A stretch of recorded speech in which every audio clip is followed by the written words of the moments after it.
नमस्कार, मैं हूं आपके साथ कविता थपलियाल और आप देख रहे हैं मनी मंत्रा, जहां पर हम कराते हैं आपकी फाइनेंशियल प्लानिंग और आपको निवेश की आसान भाषा समझाते हैं। चलिए शो की शुरुआत करते हैं ऑन द शो के साथ।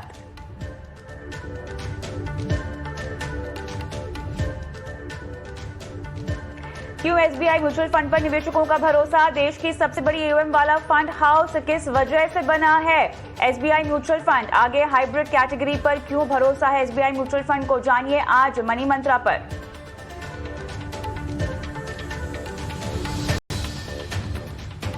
दिसंबर में रिकॉर्ड लेवल की एसआईपी, निवेशकों ने जताया म्यूचुअल फंड निवेश में भरोसा। साथ ही क्या म्यूचुअल फंड स्कीम अब कर रही है पेटीएम के स्टॉक से किनारा? बताएगा आपको आज मनी मंत्रा।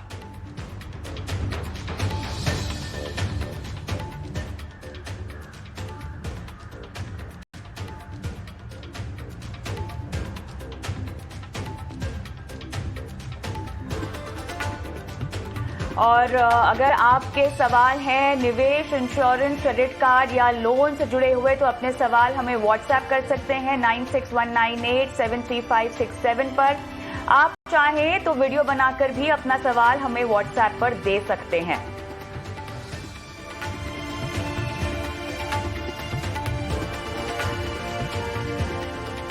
चलिए तो आज का शो हम एक बेहद खास खबर के साथ शुरू करने वाले हैं। देश का सबसे बड़ा fund house SBI mutual fund जो है, इसका जो ओवरऑल एयूएम है वो 6.5 लाख करोड़ के पार पहुंच गया है। क्या है इसके पीछे वजह और किस ओर ये फंड हाउस डेडिकेटेड है निवेशकों की निवेश की राह को आसान बनाने के लिए, इस पर बारीकी से बात करेंगे। हमारे साथ chief business officer SBI mutual fund DP Singh जुड़ गए हैं। डीपी सर, स्वागत है आपका एक बार फिर से मनी मंत्रा पर और बहुत बहुत मुबारकबाद। 6.5 लाख करोड़ का औसतन एयूएम जो है वो पार कर लिया है आपके फंड हाउस ने। साफ तौर से ये इस बात को दिखाता है कि निवेशकों में कितना भरोसा है आपके म्यूचुअल फंड हाउस के प्रति और किस तरह से ये भरोसा रखकर आप उन्हें आगे निवेश की राह में बढ़ा रहे हैं, उन्हें जागरूक बना रहे हैं। मुझे बताएं, जो एयूएम का आंकड़ा आपने क्रॉस किया है अपने आप में ऐतिहासिक है, देश में ऐसा पहली बार कभी नहीं हुआ है। निवेशकों की तरफ से किस तरह के रुझान की वजह से आपको लगता है कि इस आंकड़े को आप पार कर पाए हैं? जी, सबसे पहले तो आपका बहुत बहुत शुक्रिया आपको मेरे को इस प्रोग्राम में लेके आने के लिए। एंड जो आपका चैनल है ये बहुत ही कर रहे हैं, उसके लिए आपको बहुत बहुत मुबारकबाद। जो आपने सवाल मेरे से पूछा कि ये फंड हाउस का जो हमारे पास इतना निवेश आ रहा है या हमारा फंड हाउस नंबर 1 हुआ है। पहली बात तो ये नंबर को हम नहीं देखते, हम तो सिर्फ एक ही चीज एसबीआई म्यूचुअल फंड में देखी जाती है कि जो निवेशक है उसका जो इंटरेस्ट है कैसे हम वॉच कर सकते हैं, कैसे उसके बारे में कैसे सोच सकते हैं कि उसके लिए जो ठीक है वही किया जाए और ऐसे ही प्रोडक्ट लेके आई जाए जो कि सिंपल हो समझने में, जिसको वो लंबे समय तक निवेशक अपना पैसा डाल सके। अगर आप देखेंगे तो हम हमेशा वैसे ही प्रोडक्ट लेके आते हैं जो कि समझने में आसान हो, हिंदुस्तान के हर कोने में हम उसको डिस्ट्रीब्यूट कर सकें। तो वही हमारी नीति रही है। हमने बैलेंस एडवांटेज फंड जो अभी हमने अगस्त में लॉन्च किया था वो आज 23,000 का आंकड़ा पार कर चुका है। हमारा लगभग 50,000 करोड़ का फंड हो गया और हमारे देश में सबसे बड़ा फंड रहेगा और एक अपने निवेशकों के लिए एक अच्छी वैल्यू क्रिएट करना है।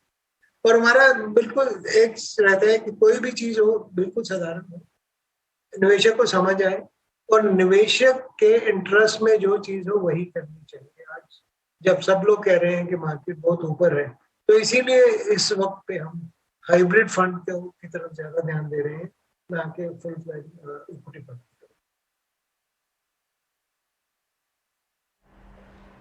बिल्कुल, हाइब्रिड फंड्स की ही हम बात करते हैं और यहाँ पर अलग अलग तरह की अलग अलग कैटेगरीज में आपके पास हाइब्रिड स्कीम्स भी अवेलेबल हैं। एसबीआई बैलेंस एडवांटेज फंड तो अपने आप में एक ऐतिहासिक रिकॉर्ड स्तर को छू चुका है ये फंड जब आया। उसके अलावा एसबीआई का इक्विटी हाइब्रिड फंड भी है, debt hybrid, equity savings fund, multi asset allocation, arbitrage opportunities. Hybrid schemes में जो आप आगे बढ़ना चाहते हैं या इस तरह की फाइनेंशियल अप्रोच पर जो आप तवज्जो दे रहे हैं डीपी सर, मुझे बताइए कि इसके पीछे का मकसद क्या है? क्या हालिया बाजार की को देखते हुए आपको लग रहा है कि हाइब्रिड स्कीम्स में अगर निवेशक रहें तो उनके लिए भरोसा है? क्योंकि जब भी फंड हाउस किसी स्कीम को लॉन्च करते हैं उनकी एक फिलॉसफी होती है सर, उनकी एक थीम होती है, उनका एक नजरिया होता है। हाइब्रिड एलोकेशंस में, स्कीम्स में आगे बढ़ने के पीछे आपका तर्क क्या है? क्या आपको लगता है कि ये समय की मांग है? हमारे एक तो हमें ये लगता है कि म्यूचुअल फंड में या कैपिटल मार्केट्स में पेनिट्रेशन बहुत कम है हिंदुस्तान में, और उसकी वजह से जो स्टेप बाय स्टेप मूवमेंट है, मतलब हम ये नहीं चाहते कि एक व्यक्ति जो आज तक पैसा अपने सेविंग्स फंड में या अपने एफडी में करता आया है उसको एकदम से ऐसे प्रोडक्ट में ले आया जाए जिसमें 100% इक्विटी हो, विच आर टू एक्सट्रीम्स। मतलब एक के दो अलग अलग कोने हैं कि सबसे सेफ सेविंग बैंक अकाउंट और सबसे रिस्की एक थेमेटिक फंड। तो उसके बीच की जर्नी जो है वो स्टेप बाय स्टेप होती है। हम ये सोचते हैं कि किसी भी व्यक्ति को जब मार्केट में लेके आना चाहिए, जो पहली बार मार्केट में आ रहा है, उसको ये उसकी अपनी यात्रा जो है डेट हाइब्रिड से शुरू करनी चाहिए, जिसमें 20-25% इक्विटी होता है, बाकी डेट होता है, और ताकि उसका जो एक्सपीरियंस है वो खराब ना रहे। आज तक हमने देखा है जब भी कभी बुल रन में लोग देख के दूसरों को देख के बहुत बढ़िया रिटर्न आई है डालते हैं, फिर अपने हाथ लाते हैं, फिर एक एक दशक तक वो व्यक्ति दोबारा मार्केट में ही नहीं आता। तो हमारा मेन मकसद ये है कि जो पहली बार इस बाजार में आ रहे हैं या म्यूचुअल फंड के थ्रू आ रहे हैं, उनका जो एक्सपीरियंस है एक सुखद, एक अच्छा एक्सपीरियंस होना चाहिए। तो इसलिए they should start their journey by investing to start with in a hybrid fund, ताकि पूरा 100% रिस्क ना हो। परंतु उसमें भी क्या होती है, फिर अलग अलग होते हैं। एक निवेशक जो कम्युनिटी है, इसको आप ये नहीं मान सकते कि एक ही तरह के निवेशक होते हैं। अग्रेसिव होते हैं, कोई कंजर्वेटिव होते हैं, कोई लेस कंजर्वेटिव होते हैं, कोई लेस अग्रेसिव होते हैं। तो उन सब के लिए हर एक व्यक्ति के लिए एक प्रोडक्ट होना बहुत जरूरी है। एक तो नजरिया यही। दूसरा, जैसे आपने बोला कि मार्केट, यस, मार्केट हिस्टोरिकली बहुत हाई पी पे चल रही है। इसमें हर एक का एक तरफ होता है कि कल को मार्केट गिर भी सकती है, और जो व्यक्ति मतलब अपने मार्केट में रहना भी चाहता है, ताकि जो होता है कि मैं मिस आउट ना कर दूं, फोमो जो कहते हैं, फियर ऑफ मिसिंग आउट, वो मिस भी नहीं करना चाहता, वो पूरा आ भी नहीं सकता। चाहे मैं एग्रेसिव इन्वेस्टर भी हूँ, आज की डेट में अगर मेरे को पैसा लगाना है तो सोचना पड़ता है कि यार इस लेवल पे लगाऊं या ना लगाऊं। तो उसको अगर एक मुश्त पैसा लगाना है तो वो क्या करे, तो हाइब्रिड में आ जाए, तो उसमें पार्टिसिपेट भी करेगा पर पूरा रिस्क भी नहीं लेगा। तो दोनों तरफ हैं, जिसकी वजह से हम आज की डेट में हम यही चाह रहे हैं कि हाइब्रिड में पैसा लगाया जाए। परंतु इसमें एक बात और है, व्हेन वी आर सेइंग कि हाइब्रिड करते हैं, तो इसका मतलब ये नहीं है कि हम इक्विटी की बात नहीं करना। जो इवॉल्व इन्वेस्टर हैं, जो मार्केट को जानते हैं, जिनको पता है कि इस मार्केट में किस तरह के फंड में पैसा लगाना चाहिए, तो उनके लिए इक्विटी फंड है। पर हमारी इच्छा यही है, we being the largest mutual fund, being SBI mutual fund, we feel कि ये हमारी जिम्मेदारी है कि हम और जितने ज्यादा से ज्यादा लोगों को म्यूचुअल फंड के साथ जोड़ सकें, दैट इज हम मार्केट मेकिंग कर सकें, तो हम उस तरफ ज्यादा ध्यान दें।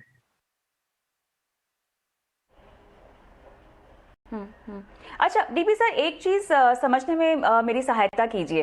पिछले एक साल में हमने जहां तक बाजार में पार्टिसिपेशन की बात है तो मिलेनियल्स का बहुत पार्टिसिपेशन बढ़ता हुआ देखा है, युवाओं का पार्टिसिपेशन बढ़ता हुआ देखा है। आपने सही कहा कि जिनको रिस्क लेना है वो इक्विटी में तो फोकस कर सकते हैं, लेकिन अगर इस तरह का माहौल देश में बन रहा है जहां पर मिलेनियल्स भागीदारी बढ़ा रहे हैं इक्विटी निवेश में, तो अब हाइब्रिड को इतना क्यों तवज्जो दे रहे हैं?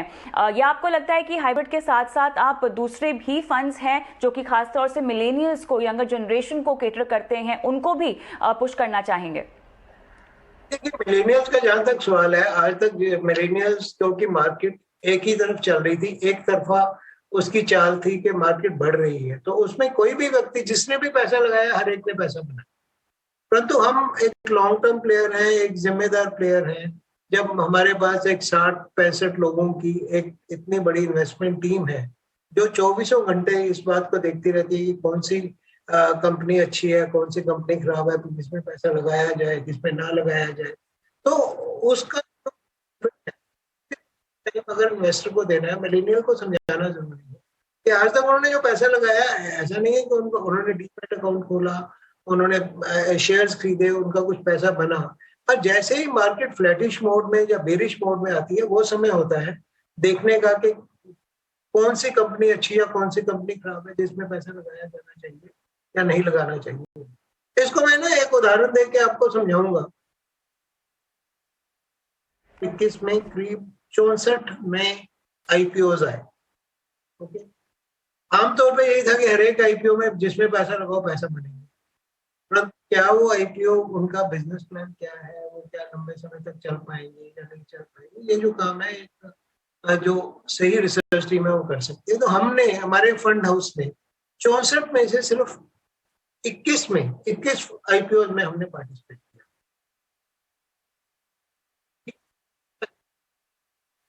तो थोड़ा हमारा कम हुआ, जबकि 64 में देखें तो 64 में करीब 40 ने पैसा बनाया और 24 में पैसा लोगों ने कमाया।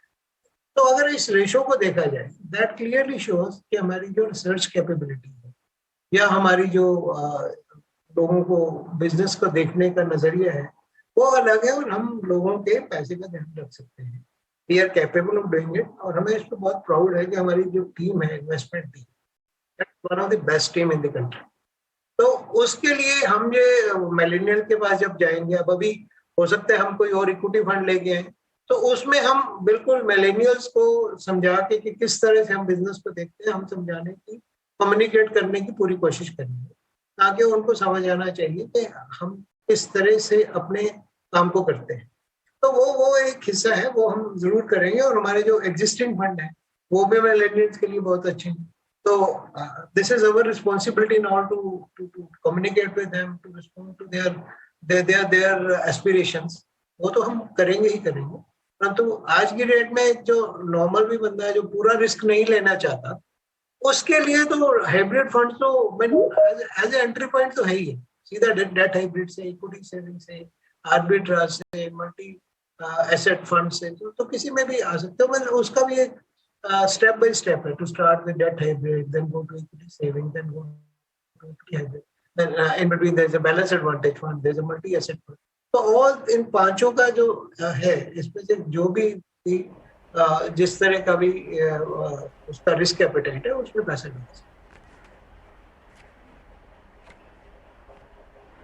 बिल्कुल, इस तरह की अगर कोई रणनीति बने, जैसा कि आपने भी कहा कि अलग अलग एसेट एलोकेशन का आपको अवसर मिलता है हाइब्रिड स्कीम्स में, कहीं ना कहीं आपका जो रिस्क है, आपका जो जोखिम है वो बढ़ जाता है और आप ज़्यादा कमाई करने का आपको मौका भी मिलता है। लेकिन क्योंकि आप हमारे साथ हैं और हमने बम्पर निवेश के आंकड़े भी आते हुए देखे हैं, जहां तक दिसंबर की बात है, जो डेटा सामने आया है वो काफ़ी उत्साहजनक है। डीपी सर, दिसंबर महीने में रिकॉर्ड एसआईपी का हमने कंट्रीब्यूशन होता हुआ देखा है, लगभग 11,300 करोड़ के आसपास का आंकड़ा आया है, जो कि इसी महीने पिछले साल के मुकाबले अगर हम देखें तो कई गुना ज्यादा भी है।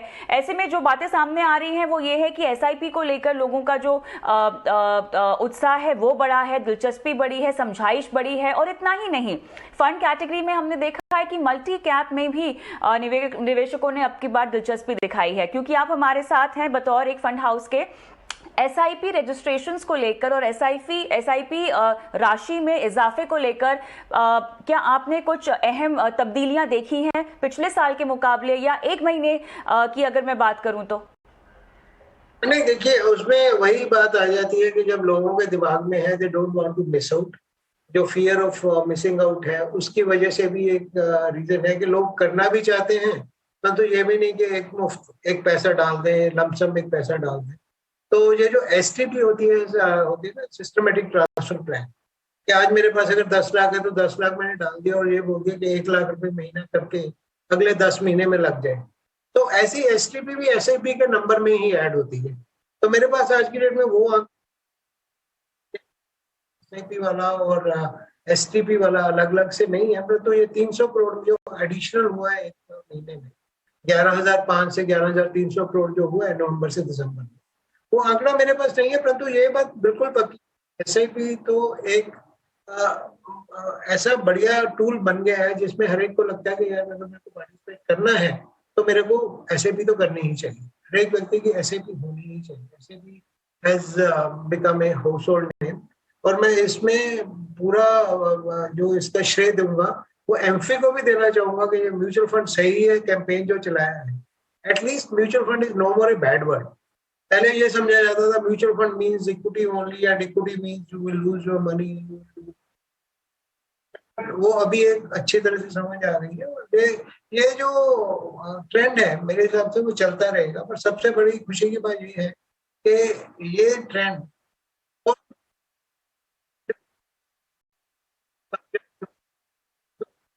मामलों में तो 11,300 का मतलब $1.5 बिलियन पर मंथ होगा। तो $1.5 billion per month is coming through SIP route only in the Indian market. तो that gives lot of stability. उससे बहुत एक निश्चितता की जो स्थिति आ जाती है मार्केट में, वो एक बहुत अच्छी बात है। और ये ट्रेंड मेरे हिसाब से चलता ही रहेगा। अच्छा डीपी सर, एक और चीज जो मैं चाहती हूँ कि आप समझाएं, जो आंकड़ों के तहत दिखाई दे रहा है, लिक्विड फंड में देखिए लोगों के जो पैसे निकालने का सिलसिला है ना वो बरकरार रहा है। ओवरनाइट फंड्स में निवेश बढ़ा है। ये किस तरह के ट्रेंड को दिखा रहा है, या लोगों में निवेश को लेकर किस तरह की मानसिकता दर्शाता है? फंड में है आमतौर पे हिस्टोरिकली हमेशा ये रहता था कि जो आपका पॉलिसी रेट है लिक्विड फंड उसे 1% तक ज्यादा रिटर्न दे देते। तो परंतु पिछले कुछ महीनों से क्या हुआ, ये जो mark to market short term papers पे भी आना शुरू हो गया है। आज की डेट में लिक्विड फंड्स की रिटर्न जो है 3.5% के करीब घूमते हैं, 3.40, 3.50, 3.60। ये जो रिटर्न है इस पे आके रुक गई है, जो कि आज से 1-1.5 साल पहले ये 5, 5.5, 6% हुआ करती है। परंतु आज की डेट में जो शॉर्ट टर्म एफडी है बैंक की वो भी 3-3.5% दे देती है। तो कुछ लोगों ने ये सोच के कि अगर यार मेरे को उसमें फायदा नहीं है, कोई रिस्क रिवार्ड नहीं है, क्योंकि all said and done mutual fund को ये तो कहा ही जाता है म्यूचुअल फंड और सब्जेक्ट टू मार्केट रिस्क जो है वो एक अलग विषय है कि कितना रिस्क हो कितना। तो उसकी वजह से लोगों का जो थोड़ा ट्रेंड कम हुआ है लिक्विड फंड में पैसा डालने का, तो उसकी वजह से एक तो पैसा कम है। दूसरा क्या है कि पहले लोग 1 या 2 दिन के लिए भी पैसा डालते थे लिक्विड फंड में, ऑनलाइन फंड में। परंतु अभी जब से स्टैंप ड्यूटी का रुझान है कि स्टैंप ड्यूटी लगेगी किसी भी यूनिट को, तो जब तक कोई व्यक्ति 7 से 10 दिन तक पैसा ना रखे तो उसका नेगेटिव रिटर्न आने का खतरा रहता है। क्योंकि अगर जो जितनी आपने स्टैंप ड्यूटी पे की है, अगर उसको भी पैसा जो पूरा करना हो तो कम से कम 6 से 7 दिन पैसा रखना, और उसके ऊपर 7 दिन का एग्जिट लोड है लिक्विड फंड में। तो इसकी वजह से लिक्विड फंड में कम हुआ है। ओवरनाइट में इसलिए बढ़ा है कि 7 दिन का एग्जिट लोड नहीं है। ओवरनाइट फंड में आज पैसा नहीं लगा के आप 3 दिन 5 दिन के बाद निकाल सकते हैं। चाहे लोग उसमें भी पैसा 7 दिन से ज्यादा का ही पैसा डालना चाहेंगे, परंतु व्यक्ति को एक तसल्ली होती है कि यार अगर मेरे को 2 दिन के बाद निकालना भी पड़ा तो मैं निकाल सकता हूँ। तो that is the reason why liquid funds are not attracting more money, and whatever liquid surplus is there, जो वो छोटे समय का लिक्विड पैसा होता है वो ओवरनाइट में आता है। और ओवरनाइट की और लिक्विड की रिटर्न में कोई बहुत ज्यादा अंतर नहीं।